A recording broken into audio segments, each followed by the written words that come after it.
A dishonest mouth usually reveals a dishonest heart. That can be uncomfortable to hear. Most people don't wake up wanting to become liars. Instead, dishonesty often begins with fear. Fear of embarrassment, fear of losing money, fear of disappointing someone, fear of punishment, fear of losing influence, fear of rejection, fear of quietly whispers. If people knew the truth, they wouldn't accept you. So, we edit reality. Yet, every lie creates another problem. One lie requires another. Soon, we're no longer protecting ourselves. We're protecting the previous deception.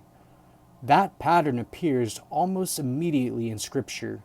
In Genesis 3, the serpent introduces deception into God's perfect creation. Notice that Satan doesn't begin with violence. He begins with the question, did God actually say? The first temptation wasn't simply to eat forbidden fruit. It was to distrust God's truth. After Adam and Eve sinned, something else happened immediately. They hid. Then they blamed. Adam blamed Eve. Eve blamed the serpent. The moment truth disappeared, relationships fractured. Isn't that still true today? Think about marriages. One hidden message, one secret account, one dishonest conversation. Trust begins to crack. Think about friendships. One betrayal, one rumor, one exaggeration. The relationship changes. Businesses collapse because trust disappears. Churches divide because truth is neglected. Families suffer because honesty becomes optional.